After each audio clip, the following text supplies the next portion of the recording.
সংবর্তিকার সঙ্গে যারা আমরা বহুদিন ধরে যুক্ত তারা জানি যে নিভৃতে সঙ্গীত চর্চার একটি কেন্দ্র।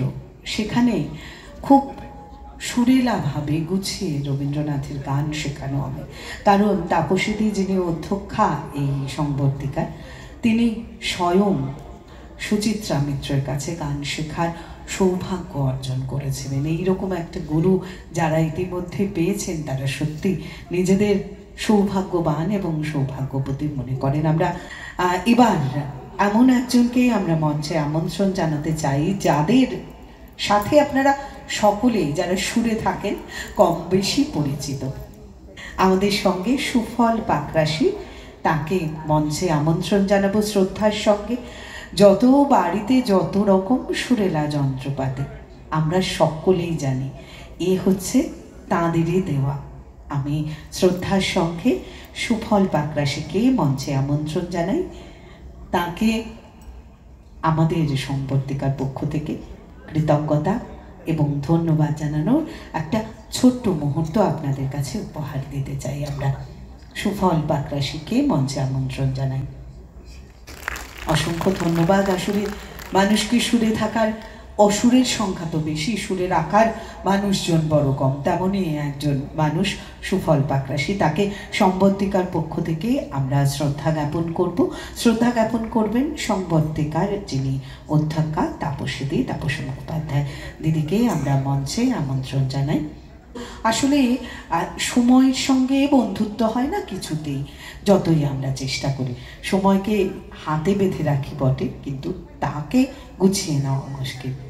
প্রথমেই শ্রদ্ধা জ্ঞাপন করতে দিদি একটু সুচিত্রা মিত্রের প্রতিকৃতির সামনে নিয়ে যাবেন আমাদের সুফল পাকরাশি মহাশয়কে। সঙ্গে থাকছেন তাপসীদি। দুজনে মিলে শ্রদ্ধা জ্ঞাপনের পুষ্পার্ঘ্য অর্পণের একটা সুন্দর মুহূর্তকে আমাদের চোখের সামনে আমরা দেখতে পাব। অসংখ্য ধন্যবাদ জানাই স্যারকে।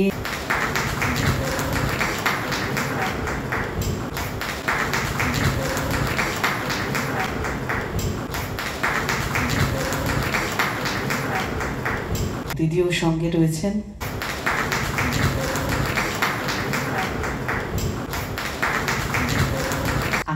এই গুরু প্রণামে এর এক অনবদ্য আয়োজন। এই আয়োজনে আমরা যারা ইতিমধ্যে এসে উপস্থিত হয়েছি তাদের বারংবার ধন্যবাদ জানাই।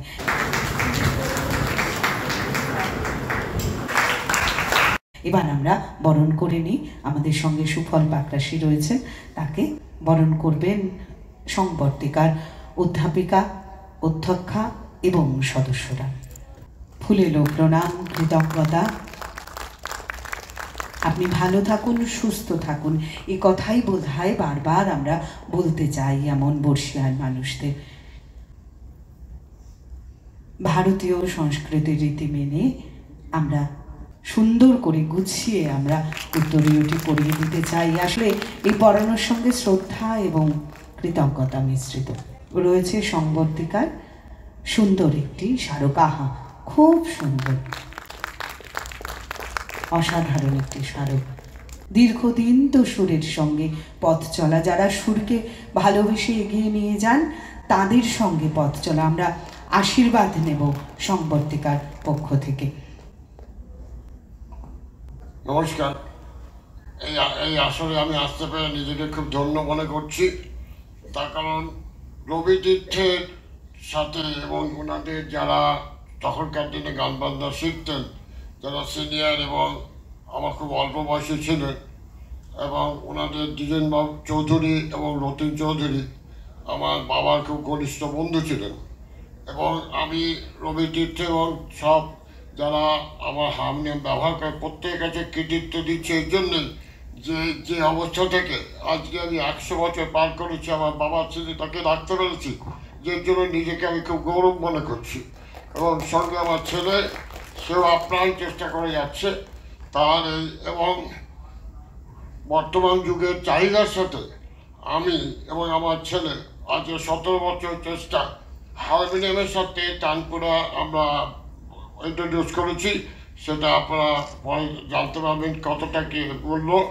যাই হোক, আমি সুচিত্রার দিকে আমার পরম শ্রদ্ধা জানাচ্ছি এর জন্যেই যে ওনারা আজকে যখন আমাদের যখন হারমোনিয়াম খুব চল ছিল কম, বাবা অনেক সময় বলতেন সুধীরবাবুকে আমার বলতেন যে বড়োবাবু, আমার বাবাকে বলতো বড়োবাবু আপনার কি আজকে পেমেন্টের টাকা দরকার, কিন্তু কালকেই বাঁধনা দরকার। এইভাবে ওনারা আমাকে, আমার বাবাকে দীর্ঘদিন ধরে পেছন দিক থেকে সাহায্য করে গেছেন, এবং সেই সাহায্যের মূল্য আমি এখনও বলতে পারবো না, এবং সারা জীবন সেটা আমার মনের মধ্যে গেঁথে রয়েছেন। এবং ওনার প্রথম ফাংশন শুনি আমি 1961 সালে বরিশা হলে উনি গান গেয়েছিলেন। একটা কিছু স্মৃতি মনে পড়ে আমার, যে উনি যখন বিরাট একজন গাইয়ে গান করার পরে, হলটার নাম হচ্ছে তখন মনে পড়ছে না ঠিক, একজন গায়ে গেছেন বলে এরপর সুজিতটি গাইবেন। এখন সবাই বলছে যে তুমি রবীন্দ্রসঙ্গীত গাইবে, সব তো দিকপাল গায়ে গেয়ে গেল। উনি তখন একটা গান ধরলেন, সেই গানের পরে আমাদের যে শিল্পী ছিলেন ভাদুরী মশাই, উনি বললেন যে এত ক্লাসিকের গান। উনি তখন আমাকে বললেন, দুলালবাবু ভট্টাচার্য ছিলেন ওনার তবলা বাজাতেন, ওনাকে বললেন দেখো যে তোমার রবীন্দ্রনাথের নির্দিষ্ট কিছু তাল রবীন্দ্রসঙ্গীতের আছে, তার বাইরে গেলে গান করলেই আর সে গান হলো না। আমি ভীষণভাবে অনুভব করেছি যে অনেকে গানই শুনেছি, কিন্তু উনি যখন গাইতে বসতেন তখন যেন মনে হতো যেন সত্যিকারের একটা কিছু হচ্ছে। এটা আমার যখন আমি বুঝতে পারতাম ভাষাটা, তখন অনুভব করেছি। কাজে এই নিয়ে আমার কিছু বলার নেই। আপনারা যে আমাকে ডেকেছেন এবং আমি খুব ধন্য মনে করছি। পাখাশি গব্বর থেকে আপনাদের সবাইকে আমার শ্রদ্ধা এবং করে আমি এখানে শেষ করলাম।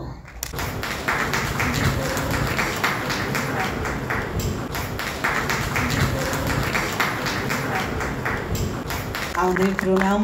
এভাবেই যারা সুরে থাকতে ভালোবাসেন তাদের সাথে পাকরাশির এই শুধু হারমোনিয়াম নয়, আমরা যেটা শুনলাম যে তানপুরার একটা অসাধারণ সংমিশ্রণে আমাদের গায়ক গায়িকাদের কাছে পৌঁছে দিচ্ছেন, তারা এভাবেই সুরের জগতে থাক।